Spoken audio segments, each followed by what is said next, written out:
Perkenalkan, nama saya Ananda Silvi Syafira. Saya dari kelas MJ 104. Di sini saya ingin mereview tentang kebijakan kredit usaha rakyat untuk ujian tengah semester mata kuliah ekonomi mikro. Apa itu KUR? KUR adalah singkatan dari Kredit Usaha Rakyat, sebuah program pemerintah Indonesia untuk memberi akses pembiayaan modal kerja atau investasi kepada usaha mikro kecil dan menengah UMKM yang produktif namun belum punya agunan yang cukup. Disalurkan melalui bank dan lembaga keuangan dengan skema bunga rendah dan penjaminannya agar UMKM berkembang, meningkatkan daya saing dan mendorong pertumbuhan ekonomi nasional. Kapan sih kebijakan KUR ditetapkan? Kebijakan KUR ditetapkan pertama kali dan diperkenalkan pada tahun 2007 di era pemerintahan Presiden Susilo Bambang Yudhoyono. KUR dirancang untuk meningkatkan akses UMKM terhadap pembiayaan yang lebih mudah dan dengan bunga yang relatif rendah. Program ini terus diperbarui dan diperluas cakupannya hingga pemerintahan Presiden Prabowo Subianto hingga sekarang. Tujuan kebijakan dari kredit usaha rakyat meliputi: satu, meningkatkan akses pembiayaan; dua, meningkatkan kapasitas UMKM; tiga, mendorong pertumbuhan ekonomi; dan empat, menciptakan lapangan kerja. Upaya untuk mencapai tujuan kredit usaha rakyat meliputi satu, subsidi bunga. Pemerintah memberikan subsidi bunga sehingga pelaku usaha hanya membayar bunga yang sangat rendah, misal 6% per tahun. Dan selanjutnya adalah penyaluran melalui lembaga keuangan, yaitu bank-bank penyalur seperti Himbara menyalurkan dana dan dengan dukungan dan penjaminan dari perusahaan penjamin.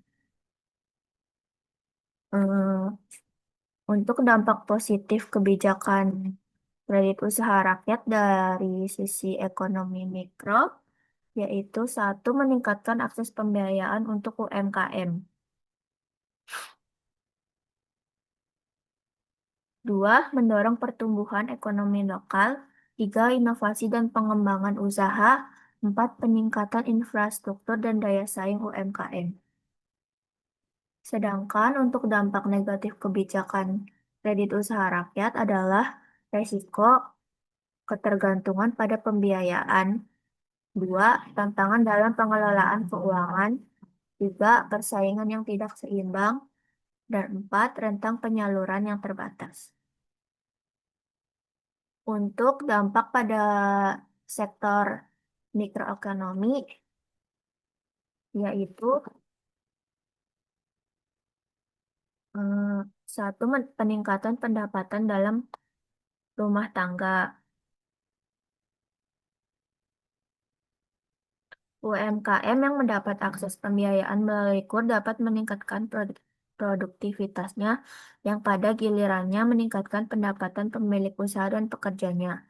Hal ini berkontribusi pada peningkatan pendapatan rumah tangga dan kesejahteraan masyarakat. Dua, berkurangnya pengangguran. UMKM yang berkembang berpotensi menciptakan lapangan kerja baru, terutama di daerah-daerah yang tingkat penganggurannya tinggi. UMKM bisa menjadi penyumbang utama dalam mengurangi angka pengangguran lokal. Tiga, stabilisasi ekonomi lokal. Kebijakan KUR ini membantu menstabilkan perekonomian lokal dengan memperkuat sektor UMKM yang menjadi tulang punggung ekonomi daerah. Keberhasilan UMKM berpotensi mengurangi ketergantungan pada sektor ekonomi yang lebih besar dan lebih rentan terhadap krisis global. Untuk reformasi dan kebijakan terkini dan terupdate pada masa pemerintahan Presiden Prabowo, kebijakan kredit usaha rakyat terkini berfokus pada penguatan sektor produktif seperti pertanian, perikanan, industri melalui revisi aturan. Membentuk komite khusus mendorong penyaluran lebih dari 70% ke sektor ini. Menargetkan plafon 300 triliun dan memperluas penghapusan utang kredit usaha rakyat bagi korban bencana dengan tujuan transformasi UMKM dari perdagangan produksi untuk Indonesia Emas 2045. Kesimpulan dari review atau ulasan tentang kebijakan pemerintahan eh, kredit usaha rakyat ini telah memberikan dampak yang signifikan terhadap sektor UMKM di Indonesia dengan akses pembiayaan yang lebih mudah, bunga yang rendah, dan plafon kredit yang semakin diperluas.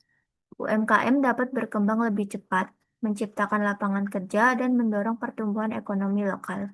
Namun, ada tantangan dalam pengelolaan dana dan ketergantungan terhadap pembiayaan eksternal yang perlu diatasi melalui edukasi dan pendampingan yang lebih baik.